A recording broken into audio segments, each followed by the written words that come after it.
Apps promotion కేసులో దాదాపు 3 గంటలుగా శ్యామలను విచారిస్తున్నారు పంజాగుట్ట పోలీసులు. కీలక సమాచారం రాబట్టే ప్రయత్నం చేస్తున్నారు. యాప్స్ ప్రమోషన్ చేసినందుకు గాను ఎంత డబ్బులు తీసుకున్నారన్న దానిపై ఆరా తీసినట్లు సమాచారం.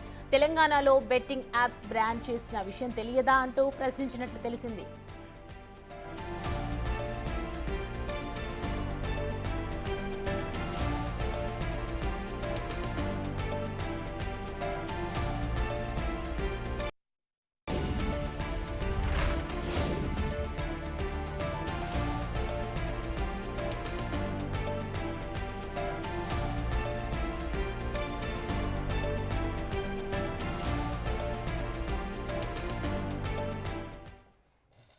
ఈ అంశానికి సంబంధించి మరిన్ని అప్డేట్స్ అందించడానికి మా ప్రతినిధి సాగర్ జాయిన్ అవుతున్నారు లైవ్ లో. సాగర్, శ్యామలని విచారిస్తూ ఉన్నారు కదా చాలాసేపటి నుంచి. సో ప్రజెంట్ విచారణ ఏ విధంగా సాగుతోంది?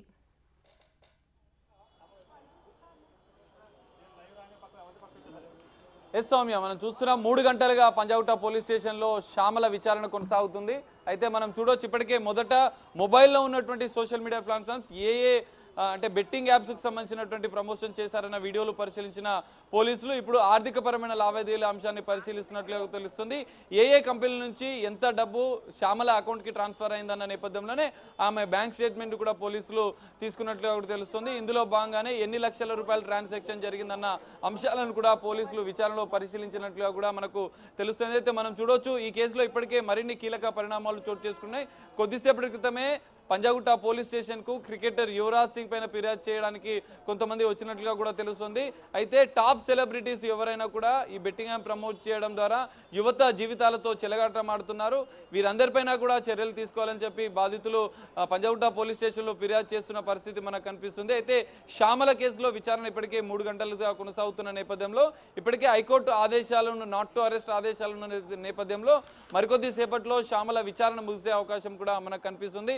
ఆమె మొబైల్ ఫోన్లో ఉన్నటువంటి సోషల్ మీడియా ప్లాట్ఫామ్స్ ఎన్ని వీడియోలు ప్రమోట్ చేశారన్న అంశాలను తెలుసుకున్నటువంటి పోలీసులు ఆమె బ్యాంక్ స్టేట్మెంట్ కూడా స్వాధీనం చేసుకున్నట్లుగా కూడా తెలుస్తుంది. మరి విచారణ అనంతరం కూడా ఎలాంటి పరిణామాలు ఉంటాయనేది మనం చూడాల్సిన పరిస్థితి. ఎన్ని కంపెనీలకు ఎన్ని బెట్టింగ్ యాప్స్కి మీరు ప్రమోట్ చేశారని పోలీసులు విచారణలో ప్రశ్నలు అడిగినట్లుగా కూడా మనకు తెలుస్తుంది. సౌమ్య, సాగర్, మొత్తానికి విచారణ ఇంకా ఎంతసేపు కొనసాగే అవకాశాలున్నాయి?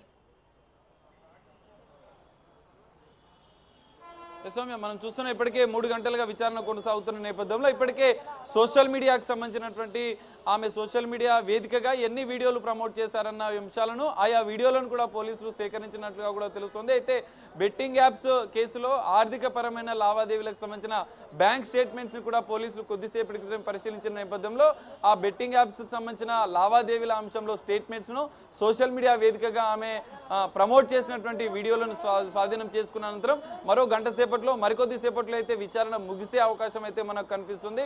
ఎందుకంటే ఈ కేసులో ఇప్పటికే మరికొంతమందిని విచారించిన అవకాశం ఉన్న నేపథ్యంలో విచారణ ముగిసిన అనంతరం మరికొంతమందికి నోటీసులు జారీ చేసే అవకాశం ఉంది. ఎందుకంటే ఈ కేసులో ఇప్పటికే ఇమ్రాన్తో పాటుగా హర్షసాయి హైదరాబాద్లో అందుబాటులో లేని నేపథ్యంలో తదుపరి చర్యలు కూడా సిద్ధమైనట్లుగా కూడా తెలుస్తుంది.